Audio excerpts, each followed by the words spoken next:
David Jones, o rei do mundo ancestral, foi aterrador. Aterrador ao ponto de deixar uma marca na mente de Musamá que nunca cicatrizou. Seu nome foi banido, seu clã marginalizado e sua história virou um mito. Mas aqui temos algo único. Rox queria duas frutas para vencer Musamá. Uma delas em Elbaf e capaz de liberar o poder total dos gigantes. A outra, um mistério. A resposta para quais são estão em Joy Boy e David Jones, os rivais eternos, e que são dois Nikas do texto Harley. O Deus Sol da libertação e Dark Nika, o Deus da destruição. O poder de David Jones reside no abismo do mar. Essa é a origem da fruta da escuridão. Quer saber tudo sobre o poder de David Jones, o primeiro rei do mundo? Então se liga que eu vou falar nisso agora.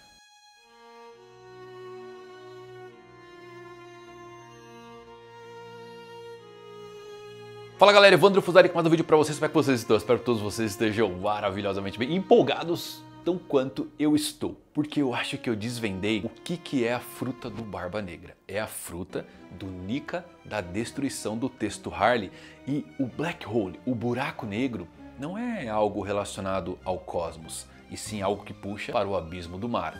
O baú de David Jones. Quer saber como tudo isso aí se conecta para explodir a cabeça e fazer 1 bilhão de teoria? Assiste o vídeo até o final. Se você é novo no canal, mas não é maciota. E agora se você é da pior geração, aí já sabe. É golpe combinado das 5 maiores potências contra Musamá nesse like aí para dar uma força para esse vídeo. E agora com vocês, tudo sobre o poder de David Jones. Então vamos lá meus amigos. Há muito tempo vemos como Oda ele aprecia dualidades e ciclos no mundo de One Piece. Luz e sombra, vontades herdadas, liberdade e controle. Uma das dinâmicas mais claras é a estrutura de dois lados da moeda que aparece em todas as grandes eras. Roger tinha Xebec como seu oposto ideológico, agora Luffy tem Barba Negra. E eu acredito que isso reflete o conceito original de Oda de dividir os piratas em Peacemen, ou em tradução livre, os buscadores da paz, e os Morganis, ou morganeiros. Isto aí surgiu em rascunhos originais da série chamados Romance Dawn. Ali, os Peacemans representam os piratas idealistas que buscam a liberdade, aqueles que sonham com um mundo sem correntes. Já os Morganeiros, por outro lado, buscam poder, alcance e domínio. Roger e Luffy personificam o ideal dos Peacemen na série principal. Embora seu verdadeiro sonho ainda seja um mistério, sabemos que é algo tão puro e inocente que só uma criança poderia conceber. Provavelmente algo relacionado à paz e à liberdade mundial. Esse sonho ecoa a vontade de Joy Boy e Nika, a figura original da libertação do mundo de One Piece que data desde os primórdios do mundo. Mas então temos Xebec e agora a Barba Negra, claramente seguidores morganeiros. O sonho deles é exatamente o oposto: dominação mundial, vontade herdada do primeiro morganeiro da história, David Jones. E então, se Roger e Luffy herdaram a vontade de Joy Boy, Xebec e Barba Negra herdaram uma vontade mais sombria. E então lembramos de outra dicotomia, outra dualidade. Uma originada nos textos Harley, a de dois deuses Nika, um da libertação e outro da destruição. Obviamente que mitos e lendas com o passar dos anos podem acabar virando novas histórias e por isso que temos isso. Porém, meus amigos, olhando para as figuras que carregam vontades de lendas do passado, talvez as coisas mudem de figura.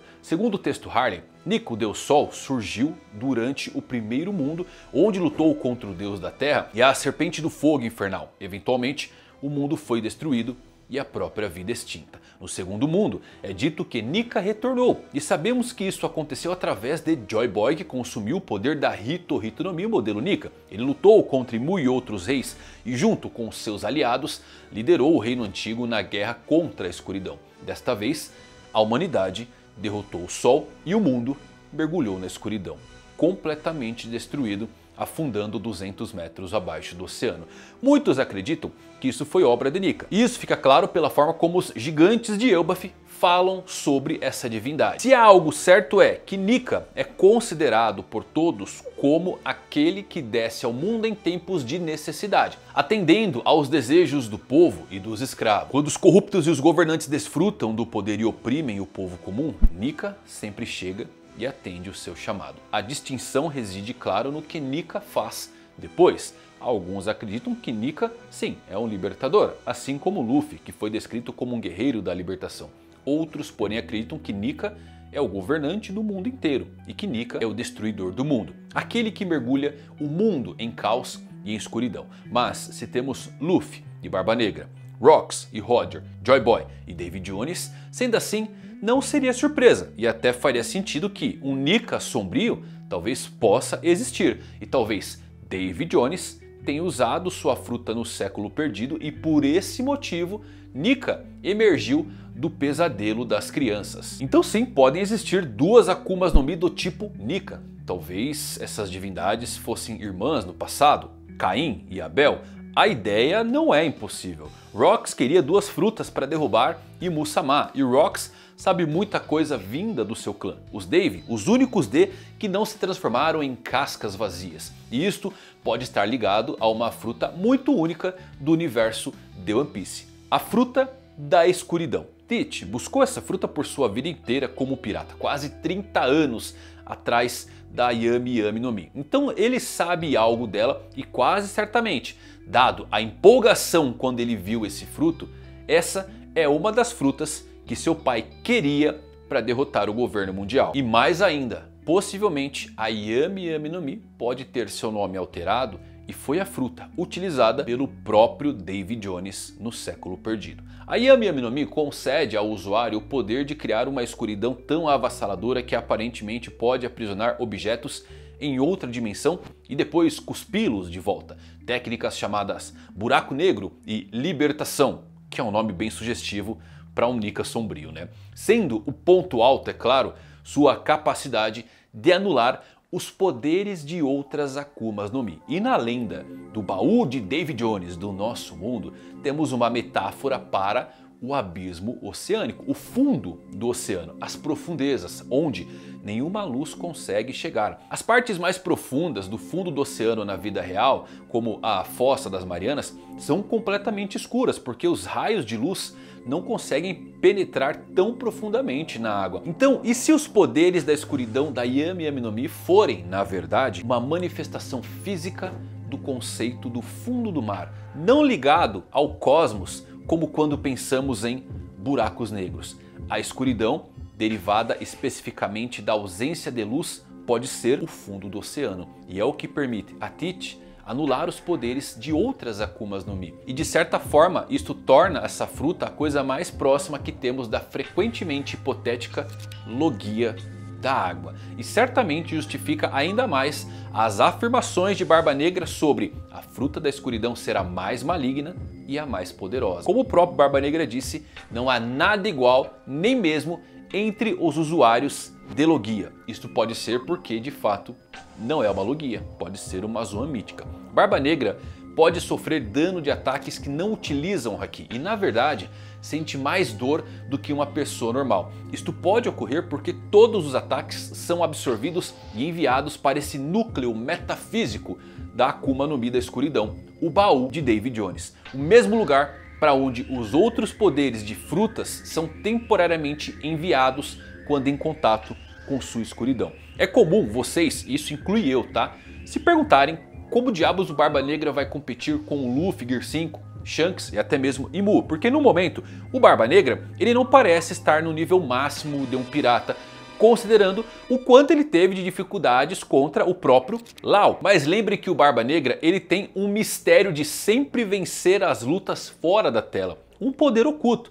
Tite venceu o Shanks e deu uma cicatriz a ele, Tati, o cozinheiro, Marco, a Fênix, Oshoku, Lau, todas as lutas sempre fora das telas. E eu realmente acho que o despertar dessa fruta em sua forma verdadeira é o aumento de poder que ele precisa para ter a forma completa. A forma que deu origem aos mitos do Dark Nika, o deus da destruição. O poder de Davy Jones que fez lendas brotarem sobre aquele capaz de destruir o mundo. Talvez o fato do armário de Davy Jones estar dentro do Barba Negra explique porque ele pode usar múltiplos poderes de Akuma no Mi, mas por outro lado isso também pode ser algo devido ao seu corpo anormal, fruto da sua linhagem. Então com Barba Negra eu sempre pensei no seu Black Hole, o buraco negro, como algo interestelar, né? Algo que a gente realmente vê nos confins do espaço. Mas, e se a Yami Yami no Mi for na verdade o abismo do oceano? Faria sentido que ele pudesse anular os poderes de Akuma no Mi, porque ele detém o poder do mar nas suas mãos. Ele tem o baú de David Jones como força. E hoje, qual é a maior ameaça ao mundo de uma forma geral? É literalmente o mar, que já devastou o segundo mundo e mesmo agora está a 5 metros da extinção da humanidade. E mais ainda, mesmo ao comparar a pressão da água de uma fossa oceânica profunda com a singularidade absoluta dentro de um buraco negro, independente da diferença de escala, ambas compartilham o tema da escuridão avassaladora e da imensa pressão. E é por isso também que nunca vimos Barba Negra estar completamente em seu modo sombrio, mesmo tendo uma fruta Logia, que em tese é o elemento da escuridão, porque sua fraqueza pode ser a própria luz natural. A única maneira dele entrar completamente no seu modo sombrio, Dark Nika, e usar todo o seu poder, seria se cobrir sob a escuridão de um lençol, como visto quando ele roubou o poder do Barba Negra, ou quem sabe, um eclipse total, o alinhamento planetário que pode apagar o mundo no caos completo. E sendo bem sincero, eu sempre achei interessante essa ideia, essa teoria do Barba Negra essencialmente estar sempre em um estado semelhante ao de Crocodile encharcado por água, enfraquecido por sua contraparte natural e provavelmente por isso não consegue absorver ataques ou usar a intangibilidade que todas as Logias possuem. Tudo porque a escuridão total é o baú de David Jones, a antítese do Deus Sol, o fundo do oceano. Essa pode ser a origem do Deus destruidor do mundo, afinal já sabemos que foi o próprio mar que destruiu o mundo de Joy Boy. E aí, o que vocês acham desse? Eu achei muito legal esse conceito de talvez o Black Hole e a dimensão que ele puxa ser algo relacionado ao baú de David Jones e ser o próprio abismo oceânico. Será que o David Jones está preso lá de verdade? Interessante pra caramba isso daí, né? Tem muita coisa que não bate muito bem com essa fruta do Barba Negra, ao começar com essa ideia do Black Hole, de gravidade, das coisas serem puxadas. Afinal, a escuridão não deveria fazer isso. Eu sempre pensei em algo cósmico, mas talvez seja de fato o fundo do mar. Legal isso aí, né? E será que David Jones foi de fato o Dark Nika, uma divindade capaz de destruir o mundo, e os gigantes guardaram isso na mente porque tinham ali um oposto completo de Nico Libertador, mas acabou virando uma única lenda? Eu acho interessante pra caramba essa ideia. E você, consegue fazer alguma teoria? Compartilha pra mim aqui nos comentários, eu quero saber o que você pensa. Se você gostou desse vídeo, deixa um like. Até a próxima, valeu por assistirem. Fui.